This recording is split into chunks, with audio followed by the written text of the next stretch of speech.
പ്രിയ വിദ്യാർത്ഥികളെ, 8th standard English text ബുക്കിലെ a prescription for life എന്ന ലെസണുമായി ബന്ധപ്പെട്ട് ടെക്സ്റ്റ് ബുക്കിൽ നൽകിയിരിക്കുന്ന ഡിസ്കോഴ്സ് ആക്ടിവിറ്റീസ് ആണ് ഈ വീഡിയോയിൽ വിശദീകരിക്കുന്നത്. എല്ലാ വിദ്യാർത്ഥികൾക്കും ഹൃദ്യമായ സ്വാഗതം. The first activity under Let's Explore. The events of the story have been jumbled. Rewrite them in the correct order. സ്റ്റോറിയിൽ പറയുന്ന കാര്യങ്ങളെല്ലാം തന്നെ ഇവിടെ ജംബിൾഡ് ഓർഡറിൽ, കൃത്യമായ ഒരു ഓർഡറിൽ അല്ലാതെ പരസ്പരം മിക്സ് ആയ രൂപത്തിൽ നൽകിയിരിക്കുന്നു. അവ യഥാർത്ഥ ഓർഡറിലേക്ക് മാറ്റി എഴുതുക. ആദ്യം എന്ത് സംഭവിച്ചു, പിന്നീട് എന്ത് സംഭവിച്ചു എന്ന് കൃത്യമായ ഒരു ഓർഡറിലേക്ക് ഈ പറയുന്ന കാര്യങ്ങളെല്ലാം മാറ്റി എഴുതുക എന്നുള്ളതാണ് ആദ്യ ആക്ടിവിറ്റി. നമുക്കിവിടെ തന്നിരിക്കുന്ന ജംബിൾഡ് ഓർഡറിലുള്ള സെന്റൻസുകളൊന്ന് വായിച്ചു നോക്കാം. He decides to consult his doctor for help. സഹായത്തിനു വേണ്ടി തന്റെ ഡോക്ടറെ സന്ദർശിക്കാൻ അദ്ദേഹം തീരുമാനിക്കുന്നു. The doctor examines him and gives him a prescription. Doctor അദ്ദേഹത്തെ പരിശോധിക്കുന്നു, അദ്ദേഹത്തിന് ഒരു പ്രിസ്ക്രിപ്ഷൻ നൽകുന്നു. The chemist reads the prescription and finds it interesting. Pharmacist ആ പ്രിസ്ക്രിപ്ഷൻ വായിക്കുന്നു, അത് രസകരമായി അദ്ദേഹത്തിന് തോന്നുന്നു. Jerome takes the prescription back and reads it for the first time. Jerome ആ പ്രിസ്ക്രിപ്ഷൻ തിരിച്ചു വാങ്ങി ആദ്യമായി അതൊന്ന് വായിച്ചു നോക്കുന്നു. Jerome leaves the pharmacy feeling hopeful. പ്രതീക്ഷയോടുകൂടി ജെറോം ഫാർമസിയിൽ നിന്നും തിരിച്ചു പോകുന്നു. Jerome goes to the British museum to learn more about an illness. ഒരു രോഗത്തെക്കുറിച്ച് കൂടുതൽ കാര്യങ്ങൾ അറിയാൻ വേണ്ടിയിട്ട് ജെറോം ബ്രിട്ടീഷ് മ്യൂസിയത്തിലേക്ക് പോകുന്നു. He expresses his fear to the doctor. തന്റെ ഭയം, തന്റെ ആശങ്കകൾ അദ്ദേഹം ഡോക്ടറോട് വിശദീകരിക്കുന്നു. Jerome takes the prescription to the pharmacy. Jerome doctor നൽകിയ പ്രിസ്ക്രിപ്ഷൻ ഫാർമസിയിലേക്ക് കൊണ്ടുപോകുന്നു. He reads the medical encyclopedia and believes that he has all the illness mentioned in it. അവിടെ അദ്ദേഹം മെഡിക്കൽ എൻസൈക്ലോപീഡിയ എടുത്ത് വായിക്കുന്നു. അതിൽ പറയുന്ന എല്ലാ രോഗങ്ങളും തനിക്കുണ്ടെന്ന് വിശ്വസിക്കുന്നു. It was some common sense advice on proper diet and exercise. കൃത്യമായ ഭക്ഷണം, വ്യായാമം എന്നതിനെക്കുറിച്ചുള്ള ഒരു ഉപദേശമായിരുന്നു ആ പ്രിസ്ക്രിപ്ഷൻ. ഇങ്ങനെ കൃത്യമായ ഒരു ഓർഡർ ഇല്ലാതെ, പരസ്പര ബന്ധമില്ലാത്ത രൂപത്തിലാണ് കാര്യങ്ങൾ നൽകിയിരിക്കുന്നത്. ഇനി ഇത് കൃത്യമായ ഓർഡറിലേക്ക് മാറ്റി എഴുതുക. വിദ്യാർത്ഥികൾക്ക് വേണ്ടി അതിവിടെ ചെയ്ത് നൽകിയിട്ടുണ്ട്. ആദ്യം, Jerome goes to the British museum to learn more about an illness. Number 2, he reads the medical encyclopedia and believes he has all the illness mentioned in it. Number 3, he decides to consult his doctor for help. Number 4, he expresses his fear to the doctor. Number 5, the doctor examines him and gives him a prescription. Number 6, Jerome takes the prescription to the pharmacy. Number 7, the chemist reads the prescription and finds it interesting. Number 8, Jerome takes the prescription back and reads it for the first time. Number 9, it was some common sense advice on proper diet and exercise. Number 10, Jerome leaves the pharmacy feeling hopeful. ഇതാണ് ഇവിടെ നൽകിയിരിക്കുന്ന സെന്റൻസുകളുടെ കൃത്യമായ order. Now the activity. Draft a detailed narrative using the sentences above. ഇവിടെ കൃത്യമായ ഓർഡറിലേക്ക് നാം മാറ്റി എഴുതിയ സെന്റൻസുകൾ ഉപയോഗിച്ചുകൊണ്ട് ഒരു നറേറ്റീവ് എഴുതുക, ഒരു സ്റ്റോറി തയ്യാറാക്കുക. You may rephrase them and add more sentences. ആവശ്യമെങ്കിൽ സെന്റൻസുകളിൽ മാറ്റങ്ങൾ വരുത്താം. അതോടൊപ്പം തന്നെ കൂടുതൽ സെന്റൻസുകൾ ആഡ് ചെയ്യാം. Add suitable linkers to make the narrative interesting. ഈ സ്റ്റോറി ടെല്ലിംഗ് രസകരമാക്കാൻ വേണ്ടി സെന്റൻസുകൾ പരസ്പരം ബന്ധിപ്പിക്കുന്ന ലിങ്കേഴ്സ് ഓർ ലിങ്കിങ് വേർഡ്സ് ഉപയോഗിക്കുക. വിദ്യാർത്ഥികൾക്ക് വേണ്ടി ഈ സെന്റൻസുകൾ ഉപയോഗിച്ചുകൊണ്ട് ഒരു നറേറ്റീവ് ഇവിടെ തയ്യാറാക്കിയിട്ടുണ്ട്. നമുക്കതൊന്ന് വായിച്ചു നോക്കാം. ഇപ്പോഴും ശ്രദ്ധിക്കേണ്ടത്, ഒരു നറേറ്റീവിന് അനുയോജ്യമായ ടൈറ്റിൽ നൽകണം. When Jerome read the medical encyclopedia. Jerome medical encyclopedia വായിച്ചപ്പോൾ എന്നിങ്ങനെയാണ് ഇവിടെ ടൈറ്റിൽ നൽകിയിരിക്കുന്നത്. നമുക്ക് ഈ നറേറ്റീവ് ഓർ സ്റ്റോറി വായിച്ചു നോക്കാം. One day, Jerome went to the British Museum to learn more about an illness. There, he read the medical encyclopedia and soon believed that he had all the illnesses mentioned in it. Much worried, he hurried to consult his doctor for help. When he met the doctor, he expressed his fear. The doctor examined him carefully and then gave him a prescription. After that, Jerome took the prescription to a pharmacy. The chemist read it and found it interesting. Feeling curious, Jerome took the prescription back and read it for the first time. To his surprise, it was not for any medicine at all. It was some common sense advice on proper diet and exercise. Jerome realized his doctor friend's clever intention and decided to follow his advice. Finally, Jerome left the pharmacy feeling hopeful. For the second activity, read the following diary entry. Text ബുക്കിൽ ഒരു diary entry നൽകിയിട്ടുണ്ട്. വിദ്യാർത്ഥികൾ അത് വായിച്ചു നോക്കുക. Jerome British museum സന്ദർശിച്ച് medical encyclopedia വായിച്ചതിനു ശേഷം അദ്ദേഹം എഴുതിയ അദ്ദേഹത്തിന്റെ ചിന്തകളാണ് ഈ ഡയറി കുറിപ്പിൽ. ഇനി ഈ ഡയറി കുറിപ്പുമായി ബന്ധപ്പെട്ടുകൊണ്ട് ടെക്സ്റ്റ് ബുക്കിൽ ഏതാനും ക്വസ്റ്റ്യൻസ് ചോദിച്ചിട്ടുണ്ട്. നമുക്ക് എന്താണ് ആ ക്വസ്റ്റ്യൻസ്, അവയുടെ പ്രത്യേകതകൾ, എന്താണ് ഈ ഡയറിയിൽ അടങ്ങിയിരിക്കുന്ന കാര്യങ്ങൾ എന്ന് മനസ്സിലാക്കാം. What style of narration do we observe in the diary entry above? ഇവിടെ നൽകിയിരിക്കുന്ന ഈ ഡയറി കുറിപ്പ് വായിക്കുമ്പോൾ അതിൽ എന്ത് സ്റ്റൈലാണ് പ്രയോഗിച്ചിരിക്കുന്നത്? അതായത് ഇതൊരു ഫസ്റ്റ് പേഴ്സൺ നറേഷൻ ആണോ, അതല്ല തേർഡ് പേഴ്സൺ നറേഷൻ ആണോ? ഫസ്റ്റ് പേഴ്സൺ എന്ന് പറയുമ്പോൾ പറയുന്ന വ്യക്തി തന്നെ അദ്ദേഹത്തെക്കുറിച്ച് പറയുന്ന ഒരു കാഴ്ചപ്പാട്. തേർഡ് പേഴ്സൺ എന്ന് പറയുമ്പോൾ നാം മറ്റൊരാളെ കുറിച്ച് പറയുന്ന ഒരു കാഴ്ചപ്പാടാണ്. സ്വാഭാവികമായും ഒരു ഡയറി കുറിപ്പാകുമ്പോൾ അത് പറയുന്ന ആളുടെ കാര്യങ്ങളായിരിക്കും, അയാളുടെ കാഴ്ചപ്പാടിലൂടെ പറയുന്ന കാര്യങ്ങളായിരിക്കും. അതായത് ഫസ്റ്റ് പേഴ്സൺ നറേഷൻ ആയിരിക്കും എപ്പോഴും ഒരു diary entry. Because the writer uses first person pronouns I, me and shares personal thoughts and feelings. എപ്പോഴും ഒരു ഡയറി കുറിപ്പിൽ ഇവിടെ നൽകിയിരിക്കുന്ന ഈ ഡയറി എൻട്രിയിലും ഐ ഓർ മീ പോലുള്ള ഫസ്റ്റ് പേഴ്സൺ പ്രൊനൗണുകളാണ് ഉപയോഗിക്കുന്നത്. അപ്പോൾ എഴുതുന്ന ആൾ അയാളെക്കുറിച്ച് ഞാൻ, എന്നെ, എനിക്ക് എന്ന ഒരു കാഴ്ചപ്പാടിൽ എഴുതുന്നതായിരിക്കും diary. Then is the language of the diary entry formal or informal? ഒരു ഡയറി കുറിപ്പിന്റെ ഭാഷ അത് ഫോർമൽ ആയിരിക്കുമോ, ഔപചാരികമായിരിക്കുമോ, ഓർ ഇൻഫോർമൽ അനൗപചാരികമായിരിക്കുമോ? തീർച്ചയായും ഒരു ഡയറി എൻട്രി എന്നുള്ളത് തീർത്തും അനൗപചാരികമായിരിക്കും, ഇൻഫോർമൽ ആയിരിക്കും. നാം സാധാരണ സംസാര ശൈലിയിൽ ഉപയോഗിക്കുന്ന ഭാഷാ ശൈലിയായിരിക്കും.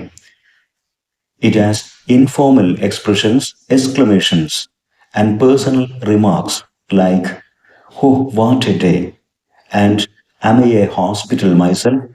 ഈ ഡയറി കുറിപ്പ് വായിക്കുമ്പോഴും നമുക്കതിൽ ചില ഇൻഫോർമൽ ആയിട്ടുള്ള തികച്ചും വ്യക്തിപരമായിട്ടുള്ള ചില പരാമർശങ്ങളും ചില പ്രയോഗങ്ങളും ഉപയോഗിച്ചത് കാണാവുന്നതാണ്. വാട്ട് എ ഡേ പോലുള്ള, am I a hospital myself എന്നൊക്കെ സ്വയം ചോദിക്കുന്ന പോലെയുള്ള. അതുകൊണ്ട് തന്നെ ഒരു ഡയറി കുറിപ്പിൽ എപ്പോഴും ഇൻഫോർമൽ ആയിട്ടുള്ള എക്സ്പ്രഷൻസ് ആൻഡ് എക്സ്ക്ലമേഷൻസ്, ആശ്ചര്യങ്ങൾ, പ്രയോഗങ്ങൾ എല്ലാം ഉണ്ടായിരിക്കും. ഒരു ഡയറി എൻട്രി എന്നുള്ളത് തീർത്തും ഒരു ഇൻഫോർമൽ ആയിട്ടുള്ള എഴുത്താണ് എന്നർത്ഥം. Then what kind of events or experiences do we include in a diary entry? ഏത് തരത്തിലുള്ള സംഭവങ്ങളെക്കുറിച്ച്, അനുഭവങ്ങളെക്കുറിച്ചായിരിക്കും ഒരു ഡയറി കുറിപ്പിൽ നാം ഉൾപ്പെടുത്തുക? We usually include personal experiences, daily activities, thoughts, feelings and reflections about events that happen during the day. ഒരു diary എന്ന് പറയുന്നത് പറയാറുണ്ട് പലപ്പോഴും, it is the story of a day. ഒരു ദിവസത്തെ സംഭവങ്ങളുടെ കഥയായിരിക്കും അത്. അതുകൊണ്ട് തന്നെ സാധാരണമായി നാം നമ്മുടെ വ്യക്തിപരമായ അനുഭവങ്ങൾ, നമ്മുടെ നിത്യേനയുള്ള പ്രവൃത്തികൾ, നമ്മുടെ ചിന്തകൾ, നമ്മുടെ ഓർമ്മകൾ, ഒരു ദിവസം സംഭവിച്ച കാര്യങ്ങൾ അതേ രൂപത്തിൽ ഒരു റെക്കോർഡായി രേഖപ്പെടുത്തുന്നതാണ് ഒരു ഡയറി കുറിപ്പ്. അപ്പോൾ തീർത്തും പേഴ്സണൽ എക്സ്പീരിയൻസ്, ഡെയിലി ആക്ടിവിറ്റീസ്, ഇതിനെക്കുറിച്ചൊക്കെ ആയിരിക്കും നാം ഡയറിയിൽ എഴുതുന്നത്. ടെക്സ്റ്റ് ബുക്കിൽ നൽകിയിരിക്കുന്ന ഈ ഡയറി എൻട്രിയുടെ ഒരു ഷോർട്ടർ ആൻഡ് ലൈറ്റർ വേർഷൻ വിദ്യാർത്ഥികൾക്ക് വേണ്ടി ഇവിടെ തയ്യാറാക്കിയിട്ടുണ്ട്. ഒരുപക്ഷെ എക്സാമിൽ ജെറോം ബ്രിട്ടീഷ് മ്യൂസിയം സന്ദർശിച്ച് മെഡിക്കൽ എൻസൈക്ലോപീഡിയ വായിച്ചതിന് ശേഷം അദ്ദേഹത്തിന് തോന്നിയ അദ്ദേഹത്തിൻ്റെ ചിന്തകളെ ഒരു ഡയറി എൻട്രി ആയി എക്സാമിൽ ചോദിച്ചാൽ വിദ്യാർത്ഥികൾക്ക് ഇതൊരു ആൻസറായി, ഇതൊരു മോഡലായി ഉപയോഗിക്കാവുന്നതാണ്. ഏതൊരു ഡയറി എൻട്രിയും എഴുതി തുടങ്ങുമ്പോൾ ആദ്യം ഡേ ആൻഡ് ഡേറ്റ് രേഖപ്പെടുത്തുക. ശേഷം ഇപ്പോൾ നാം മനസ്സിലാക്കിയ പോലെ ഒരു ഡയറി എൻട്രി എന്നുള്ളത് തീർത്തും ഒരു വ്യക്തിപരമായിട്ടുള്ള അനുഭവക്കുറിപ്പുകൾ, അതല്ലെങ്കിൽ അദ്ദേഹത്തിൻ്റെ ചിന്തകളായിരിക്കും. അതുകൊണ്ട് തന്നെ ഫസ്റ്റ് പേഴ്സൺ പെർസ്പെക്റ്റീവിലാണ് ഡയറി എഴുതേണ്ടത്. ഐ, മീ, മൈ തുടങ്ങിയ പ്രൊനൗണുകൾ ഉപയോഗിച്ചുകൊണ്ട് എഴുതുന്ന ആളുടെ കാര്യങ്ങൾ അദ്ദേഹത്തിൻ്റെ തന്നെ കാഴ്ചപ്പാടിലൂടെ വിവരിക്കുന്ന രീതി. ദെൻ ലാംഗ്വേജ് ആൻഡ് സ്റ്റൈൽ എന്നുള്ളത് തീർത്തും ഇൻഫോർമൽ ആയിരിക്കും, നാം മനസ്സിലാക്കിയതാണ്.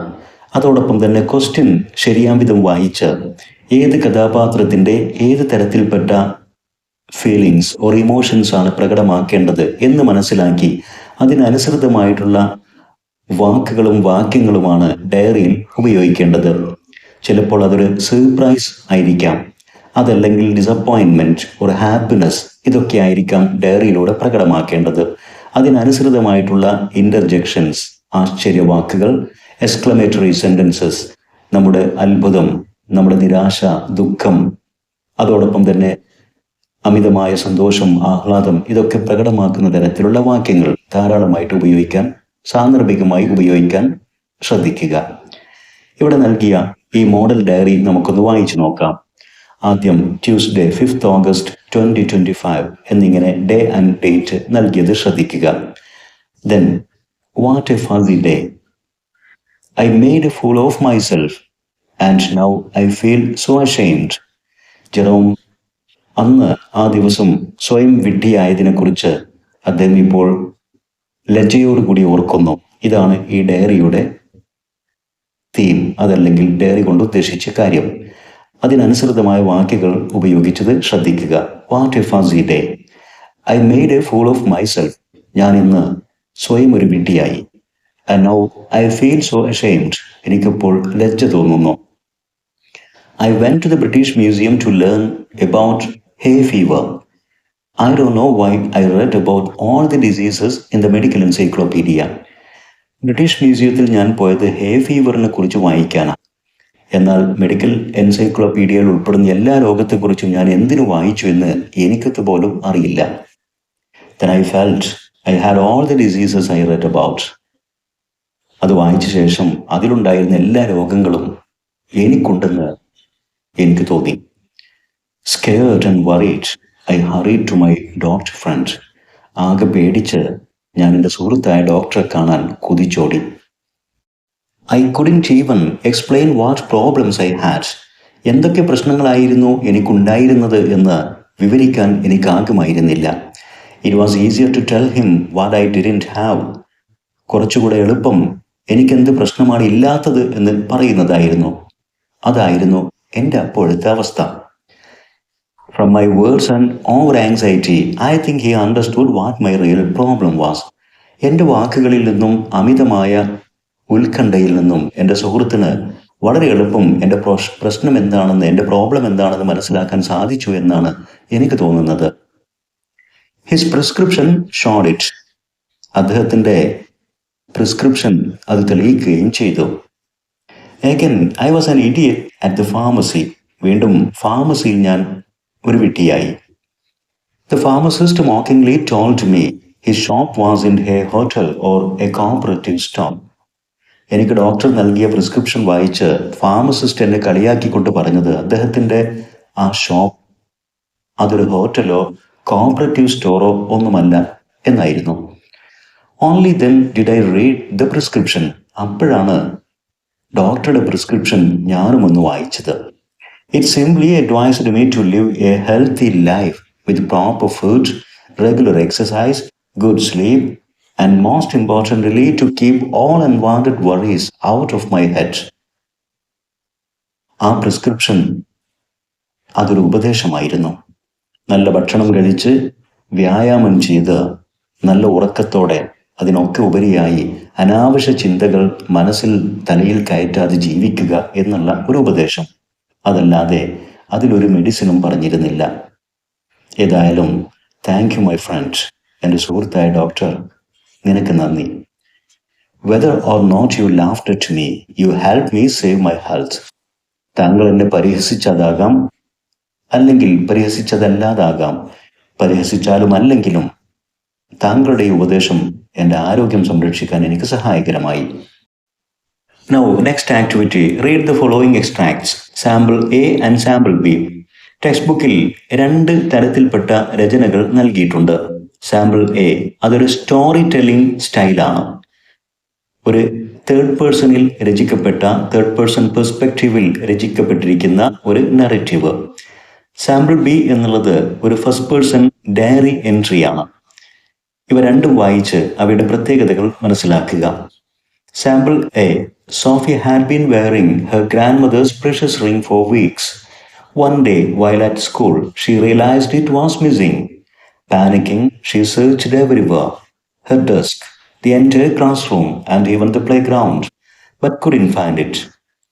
Just as she was losing all hope, her classmate Emma ran to her with a smile and handed her the ring. Sophie was overjoyed and thanked Emma with all her heart. ഈ extract വായിക്കുമ്പോൾ വിദ്യാർത്ഥികൾ ശ്രദ്ധിക്കേണ്ടത് സോഫി എന്ന ഒരു third person വ്യക്തിയെക്കുറിച്ചാണ് പറയുന്നത്. ഒരു മൂന്നാമത് വ്യക്തിയുടെ ഒരു കഥയാണ് ഇവിടെ പറഞ്ഞിരിക്കുന്നത്, തികച്ചും തേർഡ് പേഴ്സൺ പ്രൊനൗണുകളായ ഷീ, ഹെർ എന്നൊക്കെ ഉപയോഗിച്ചുകൊണ്ട്.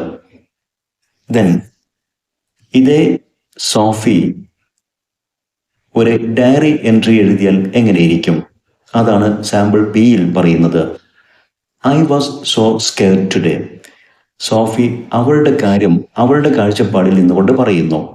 എന്ന് വെച്ചാൽ ഇതൊരു ഫസ്റ്റ് പേഴ്സൺ പെർസ്പെക്റ്റീവിൽ എന്ന് പറയുന്ന ഒരു ഫസ്റ്റ് പേഴ്സൺ നറേഷനാണ്. ഐ, മൈ, മീ തുടങ്ങിയ പ്രൊനൗണുകളാണ് ഇതിൽ ഉപയോഗിച്ചിരിക്കുന്നത്. I was so scared today. How could I be so irresponsible? How could I lose my ring? And most importantly, it had been my grandmother's favorite.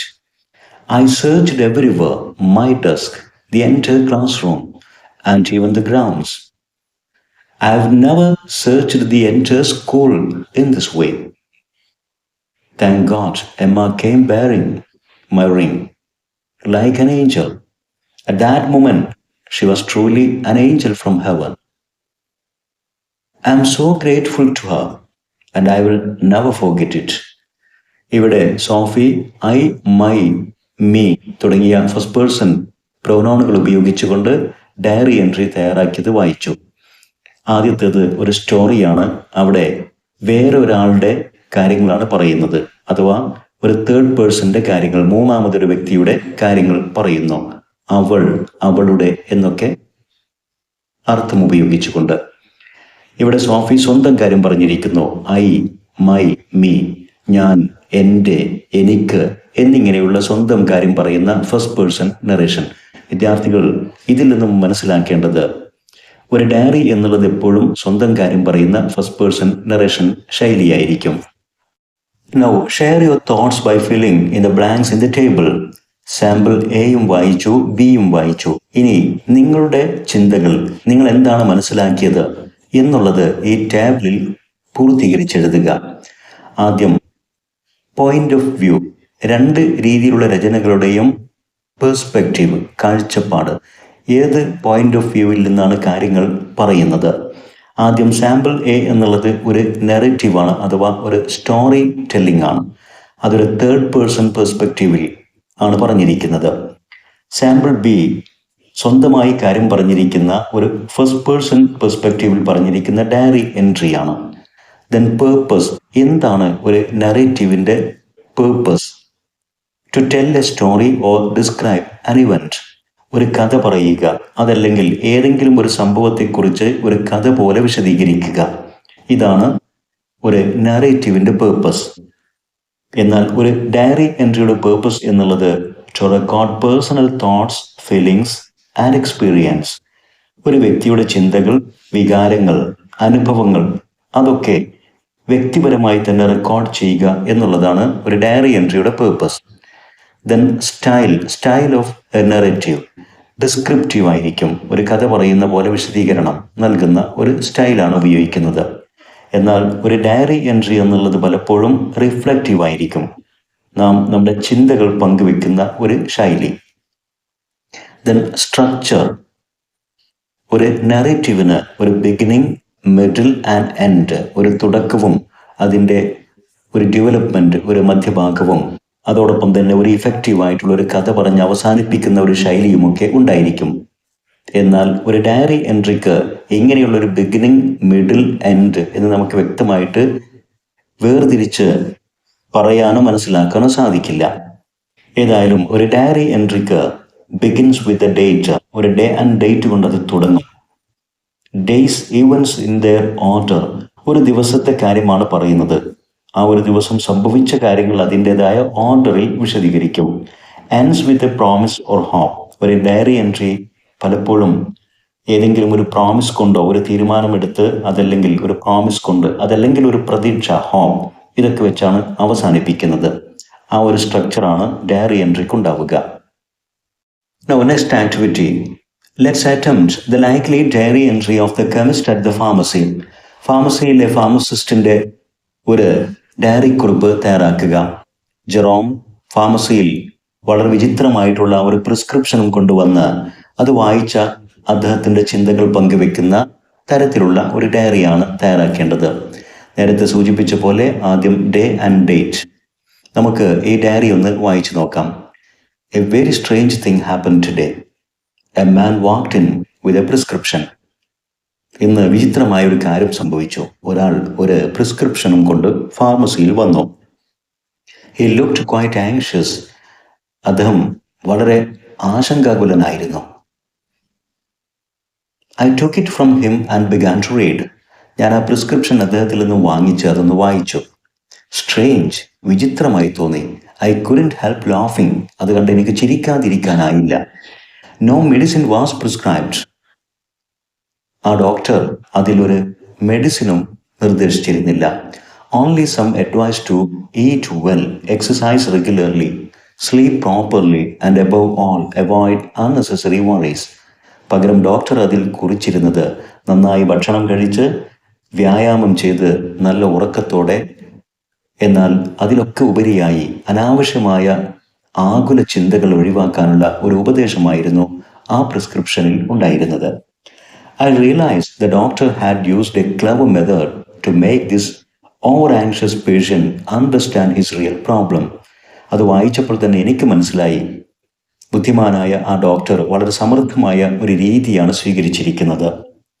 ഈ അമിതമായ ഉത്കണ്ഠയുള്ള, ആകാംക്ഷയുള്ള, അമിതമായ ഭയപ്പാടുള്ള ഈ രോഗിക്ക് അദ്ദേഹത്തിൻ്റെ പ്രശ്നം എന്താണെന്ന് മനസ്സിലാക്കാനുള്ള വളരെ തന്ത്രപരമായിട്ടുള്ള ഒരു രീതിയാണ് അദ്ദേഹം ഉപയോഗിച്ചിരിക്കുന്നത്. Playing the same game, I told him my shop was in a hotel or a cooperative store. Doctor പ്രയോഗിച്ച അതേ തമാശ പ്രയോഗിച്ചുകൊണ്ട് ഞാനും അദ്ദേഹത്തെ കളിയാക്കിക്കൊണ്ട് തന്നെ പറഞ്ഞു, എൻ്റെ ഈ ഷോപ്പ് ഒരു ഹോട്ടലോ കോപ്പറേറ്റീവ് സ്റ്റോർ, ഈ കുറിപ്പിൽ പറയുന്ന പോലെ ഭക്ഷണങ്ങളും മറ്റു സാധനങ്ങളും നൽകാനുള്ള ഒരു സ്റ്റേഷനറി കടയോ ഒന്നുമല്ല എന്ന്. He looked puzzled, then took the paper back and read it. ഇത് കേട്ട് അദ്ദേഹം ആകെ ആശ്ചര്യപ്പെട്ടുകൊണ്ട് ആ പേപ്പർ തിരിച്ചു വാങ്ങി അദ്ദേഹം അതൊന്ന് വായിച്ചു നോക്കി. Poor guy, how embarrassed he was. പാവം, അപ്പോഴാണ് അദ്ദേഹത്തിന് അതിലെഴുതിയ കാര്യം മനസ്സിലായത്. അദ്ദേഹം ആകെ നാണം കെട്ടുപോയി. I would like to know if he took the doctor's advice and became better. ഏതായാലും അദ്ദേഹം ഡോക്ടറുടെ ഉപദേശം സ്വീകരിച്ചോ, അദ്ദേഹത്തിൻ്റെ പ്രശ്നങ്ങൾക്ക് പരിഹാരമായോ സുഖമായോ എന്നൊക്കെ അറിയണമെന്നുണ്ടായിരുന്നു. Now, activity 3. Let's read the doctor's prescription again. ആ ഡോക്ടറുടെ പ്രിസ്ക്രിപ്ഷൻ ഒന്നുകൂടെ വായിച്ചു നോക്കുക. എന്തൊക്കെയായിരുന്നു അതിൽ പറഞ്ഞിരുന്നത്? A balanced diet with water every couple of hours, a 10-mile walk every morning, to bed at sharp 11 o'clock every night, and don't stuff up your head with things you don't understand. Do you think this prescription will be helpful for healthy living? ഈ പ്രിസ്ക്രിപ്ഷനിൽ പറയുന്ന കാര്യങ്ങളൊക്കെ പാലിച്ചാൽ അതൊരു healthy ലിവിങ്ങിന്, ആരോഗ്യകരമായ ജീവിതത്തിന് സഹായകരമാകുമെന്ന് നിങ്ങൾ കരുതുന്നുവോ? Why? എന്തുകൊണ്ട്? Yes, this prescription will be helpful for healthy living because it encourages a balanced diet. ആ പ്രിസ്ക്രിപ്ഷനിൽ ഒരു ബാലൻസ്ഡ് ഡയറ്റ്, ഭക്ഷണത്തിൻ്റെ ക്രമീകരണം വ്യക്തമായി പറയുന്നുണ്ട്.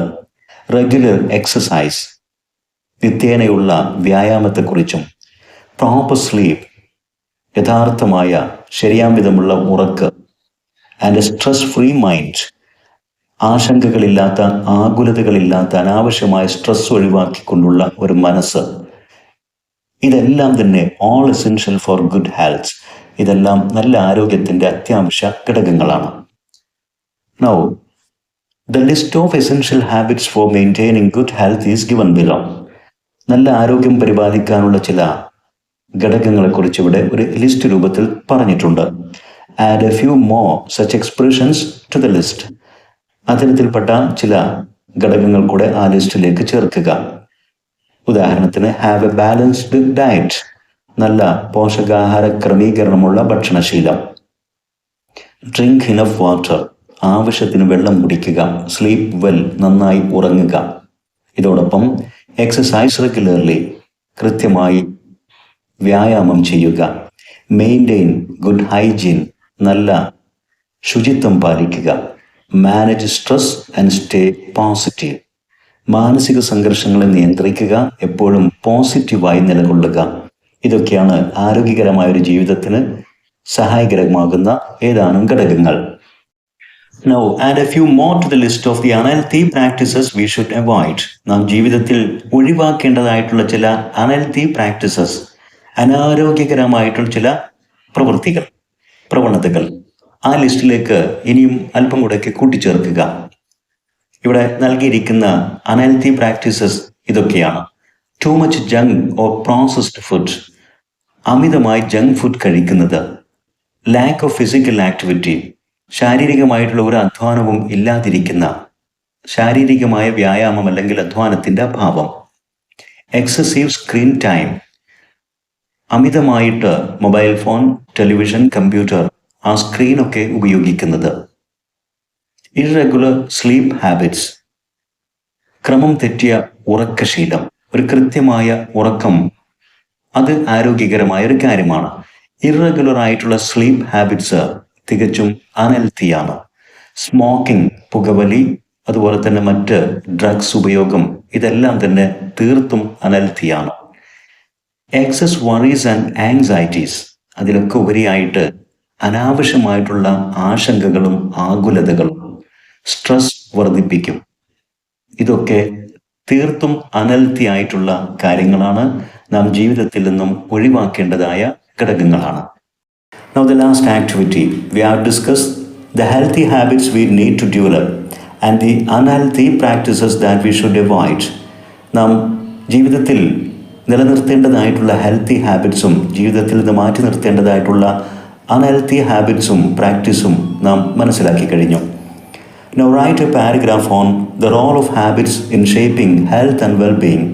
നമ്മുടെ ആരോഗ്യം, ക്ഷേമം ഇതൊക്കെ നിലനിർത്തുന്നതിൽ ഹാബിറ്റ്സ്, നമ്മുടെ സ്വഭാവത്തിൻ്റെ റോൾ, അതിൻ്റെ പങ്കിനെക്കുറിച്ച് ഒരു പാരഗ്രാഫ് എഴുതുക. വിദ്യാർത്ഥികൾക്ക് വേണ്ടി ഒരു ഷോർട്ട് പാരഗ്രാഫ് ഇവിടെ തയ്യാറാക്കി നൽകിയിട്ടുണ്ട്. ടോപ്പിക് ഇതാണ്: The role of habits in shaping health and well-being. Our daily habits play an important role in keeping us healthy and happy. നമ്മുടെ ഡെയിലി ഹാബിറ്റ്സ്, നിത്യേനയുള്ള നമ്മുടെ സ്വഭാവം നമ്മയൊക്കെ ഹെൽത്തിയാക്കിയും ഹാപ്പി, സന്തോഷത്തിലും ആരോഗ്യത്തിലും നിലനിർത്തുന്നതിൽ വളരെ പ്രധാനപ്പെട്ട പങ്ക് വഹിക്കുന്നുണ്ട്. Good habits like eating A balanced diet, drinking enough water, exercising regularly, sleeping well and staying positive help our body stay strong, our mind stay calm. Balanced diet, food കഴിക്കുന്നതും ആവശ്യത്തിനുള്ള വെള്ളം കുടിച്ച് എക്സസൈസ് ചെയ്തുകൊണ്ട് നല്ല ഉറക്കത്തോടു കൂടി സ്റ്റേയിങ് പോസിറ്റീവ്, അതിലൊക്കെ ഉപരിയായിക്കൊണ്ട് positive ചിന്തകളോടെ ആകുലതകളും ആശങ്കകളും ഒഴിവാക്കിയുള്ള ഒരു മനസ്സിനെ സൂക്ഷിക്കുന്നതൊക്കെ നമ്മുടെ ശരീരത്തെയും മനസ്സിനെയും ശാന്തവും അതോടൊപ്പം തന്നെ സ്ട്രോങ്ങുമായി നിലനിർത്താൻ സഹായിക്കും. At the same time, we must avoid unhealthy practices such as eating too much junk food. ഇതൊക്കെ ചെയ്യുമ്പോൾ തന്നെ അമിതമായിട്ടുള്ള ജങ്ക് ഫുഡ് ഉപയോഗം കുറയ്ക്കുക. ഒഴിവാക്കുക. സ്കിപ്പിംഗ് എക്സസൈസ്, വ്യായാമം ഒഴിവാക്കുന്നതിനെയും ഒഴിവാക്കുക എന്ന് വെച്ചാൽ വ്യായാമം ചെയ്യുക. Spending too much time on screens, സ്ക്രീനിൽ ഒരുപാട് സമയം ചെലവഴിക്കുന്നത് ഒഴിവാക്കുക. Even mobile phone, computer screen, television et cetera.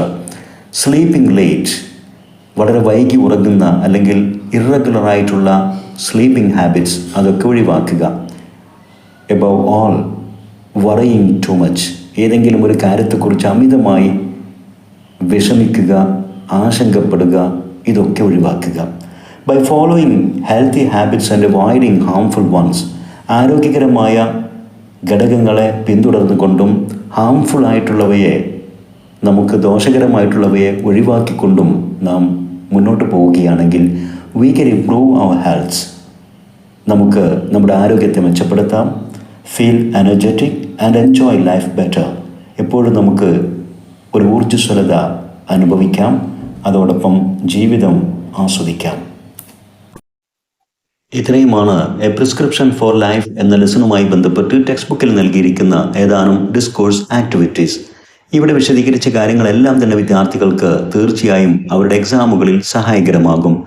ഇത്തരത്തിൽ ഉപകാരപ്രദമായ വീഡിയോസ് തുടർന്നും ലഭിക്കാൻ English edusport edu video YouTube channel subscribe ചെയ്യുക. നിങ്ങൾക്ക് ഉപകാരപ്പെട്ട വീഡിയോസ് നിങ്ങളുടെ സുഹൃത്തുക്കൾക്കും ഷെയർ ചെയ്യുക.